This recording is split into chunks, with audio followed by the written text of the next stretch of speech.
जरा सा पैर क्या फिसला, इल्जाम उसी चप्पल पर लगाया सबने। महीनों तपती जमीन और कांटों से बचाया जिसने। नमस्कार प्यारे साथियों, दोस्तों।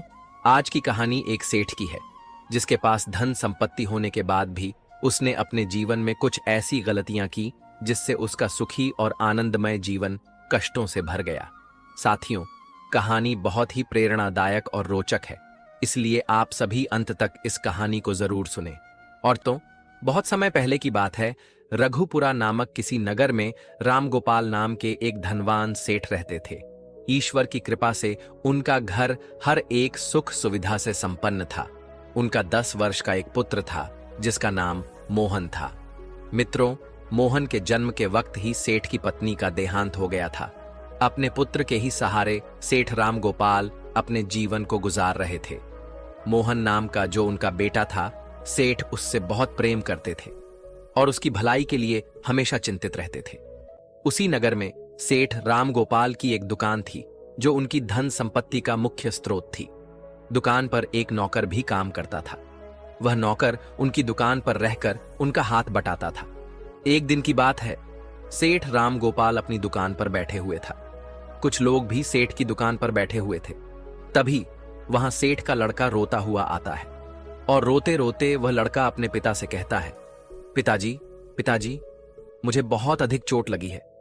बेटे की आवाज सुनकर सेठ ने देखा कि उसके बेटे के माथे पर बहुत चोट लगी है और उसका माथा रक्त से पूरी तरह लाल हो चुका है।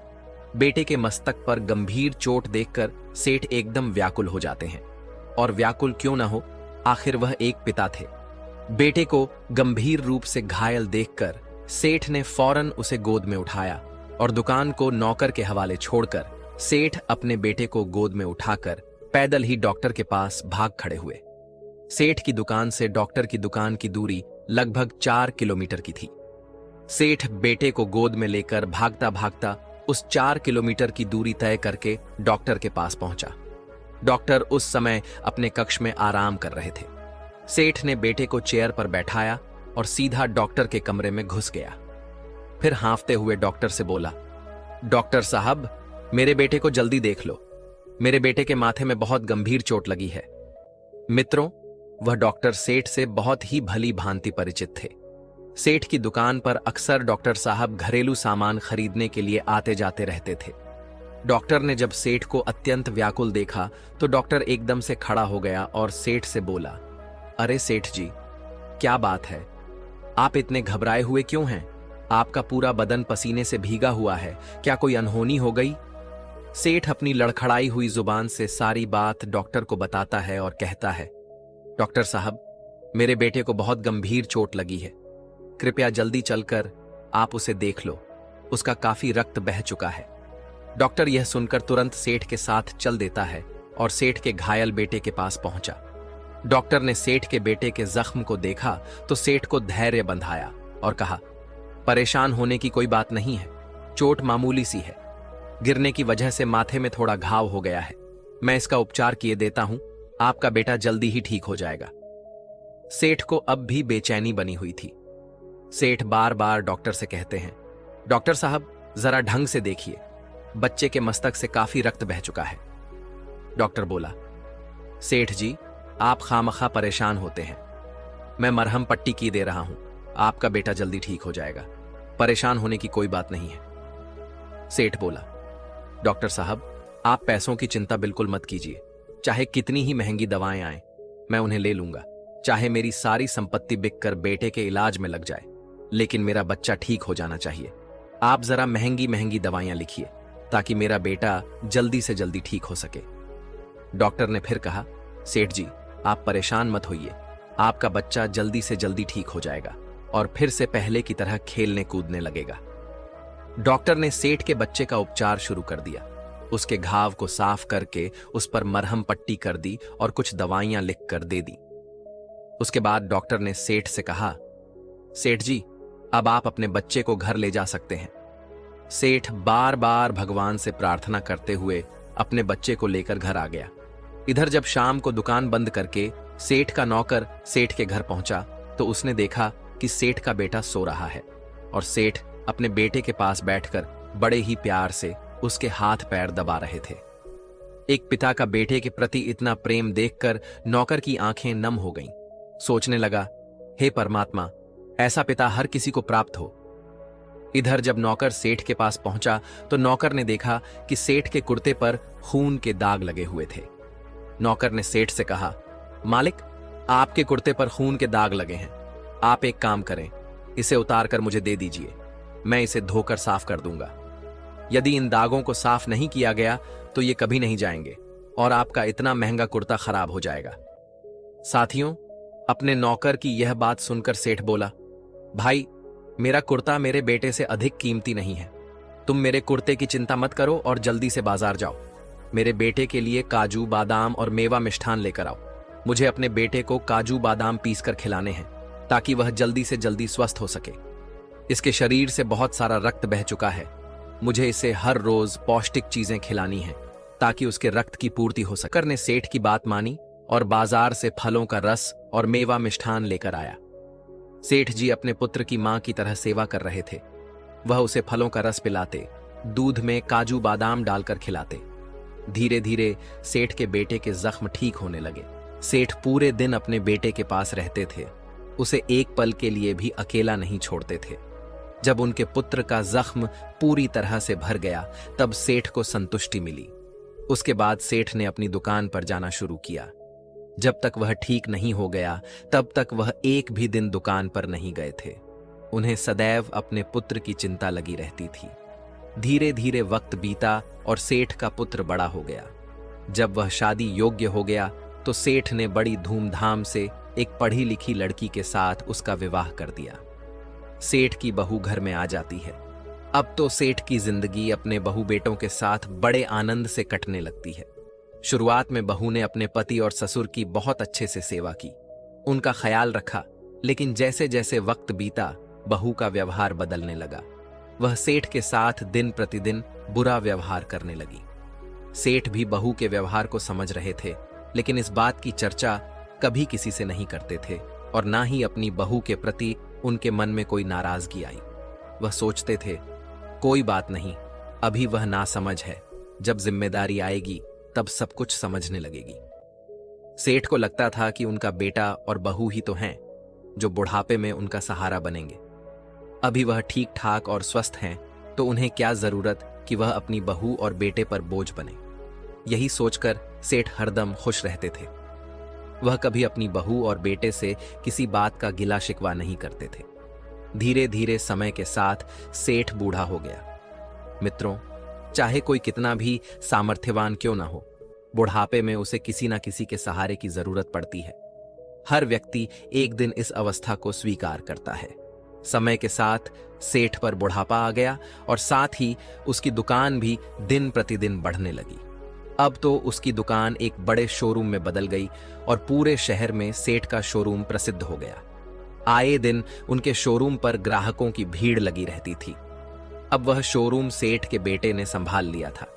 एक दिन की बात है, सेठ और उसका बेटा साथ बैठकर भोजन कर रहे थे तो सेठ ने अपने बेटे से कहा, बेटा, अब तो तुम सब तरह से लायक हो, दुकान भी अच्छे से संभालते हो।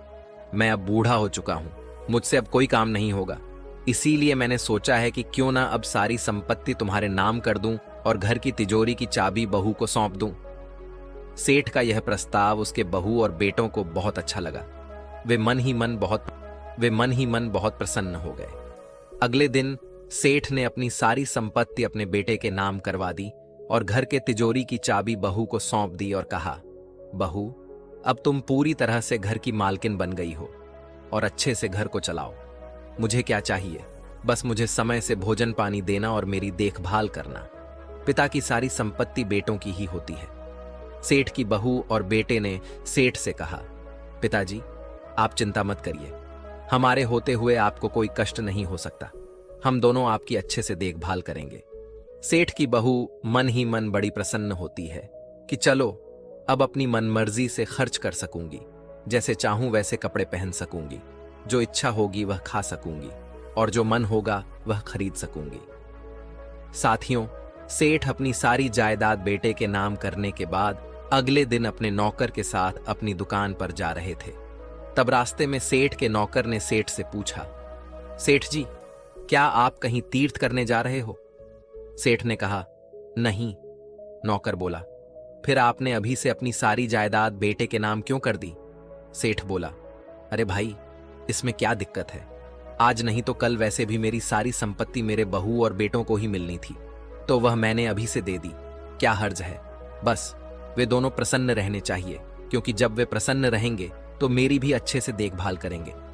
खैर, तुम इतना दिमाग मत चलाओ, मुझे क्या करना है सब पता है। नौकर चुप हो जाता है। कुछ समय और बीता और सेठ का बुढ़ापा और ज्यादा हावी हो गया। अब सेठ को दिखाई देना बंद हो गया और सुनाई भी कम देने लगा। उसके शरीर में कमजोरी आ गई और चलने फिरने के लिए उसे नौकर के सहारे की जरूरत पड़ने लगी।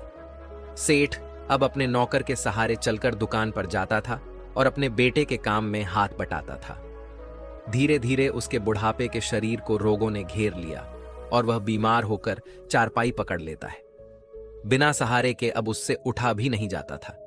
एक दिन सेठ के लड़के ने कहा, पिताजी, आप बीमार हैं, इसलिए आप पलंग पर मत सोइए, आपको चढ़ने उतरने में काफी परेशानी होगी। तब सेठ बोला, हाँ बेटा, तुम ठीक कहते हो, मुझसे अब पलंग से भी चढ़ा उतरा नहीं जाता।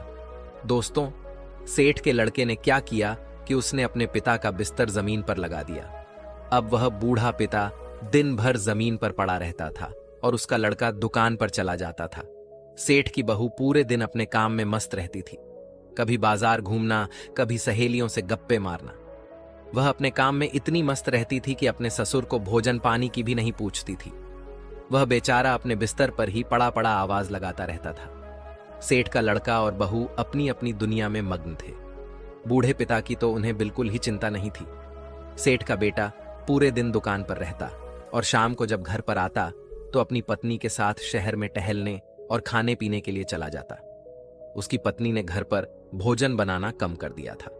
वह अपने पति के साथ जाकर रेस्टोरेंट में स्वादिष्ट खाना खाती थी और घर पर अपने बूढ़े पिता को 3 दिन पुरानी बासी रोटियां खाने को दे देती थी। बूढ़ा बाप अपने बेटे के आने का इंतजार करता रहता था, पर उस बेटे के पास अपने पिता से मिलने का समय नहीं था। जब कोई भी उसके पास उसका हालचाल पूछने नहीं जाता था तो पिता की आंखें भर आती थीं और वह सोचने लगता था, जिस बेटे को मैंने खिलाया पिलाया, उसे पढ़ाया लिखाया, उसके सुख दुख का पल पल ख्याल रखा, उस बेटे के पास मेरे लिए 2 मिनट का भी समय नहीं है। मित्रों, सेठ के बेटे और बहू ने तो उनके पास जाना ही छोड़ दिया था, पर सेठ का जो नौकर था वह अपने मालिक की बड़ी फिक्र करता था। वह रोजाना दुकान पर जाने से पहले अपने मालिक के पास जरूर घूमने जाता था और उनका हालचाल पूछकर दुकान पर चला जाता था। कभी सेठ को कुछ चीज खाने की इच्छा होती थी तो वह शाम को लाकर सेठ को चुपचाप दे जाता था। चुपचाप इसलिए देता था ताकि सेठ की बहू उसे डांटे फटकारे नहीं। अगर वह देख लेती तो उसकी शिकायत अपने पति से करती कि हमारा नौकर पिताजी का परहेज बिगाड़ता है। एक दिन नौकर ने सेठ से पूछा, सेठ जी, तुम्हें कोई परेशानी तो नहीं है? तो सेठ ने कहा, भाई, वैसे तो कोई परेशानी नहीं है, लेकिन जमीन पर पड़े पड़े मेरी कमर अकड़ गई है, तुम मुझे उठाकर बैठा दो। नौकर ने सेठ को सहारा देकर उठाया और उन्हें थोड़ा टहल लाया। उसके बाद फिर पलंग पर लिटा दिया और कहा, सेठ जी, आप पलंग पर लेटिए, पलंग पर ज्यादा आराम मिलेगा। नौकर सेठ को पलंग पर लिटाकर दुकान पर चला जाता है। दोपहर के समय इधर सेठ जी को बहुत तेज प्यास लग रही थी। वे अपनी बहू को आवाज लगाकर पानी मांग रहे थे, पर सेठ की बहू तो उस समय घर में ही नहीं थी। वह अपनी सहेलियों के साथ बाहर गप्पे मार रही थी। सेठ पानी मांगते मांगते थक गया। जब किसी ने उसे पानी नहीं दिया तो सेठ पानी पीने के लिए स्वयं ही चल पड़ा। साथियों, सेठ पानी पीने के लिए जैसे ही पलंग से उठा तो उतरते समय सेठ एक और को लड़खड़ाया और नीचे गिर। उसके माथे में बहुत चोट लगी थी और उसके माथे से काफी रक्त बहने लगा। उधर सेठ के गिरने की आवाज सुनकर उसकी बहू भागकर अपने ससुर के कमरे में आई। उसने देखा कि उसका ससुर फर्श पर औंधे मुंह पड़ा है।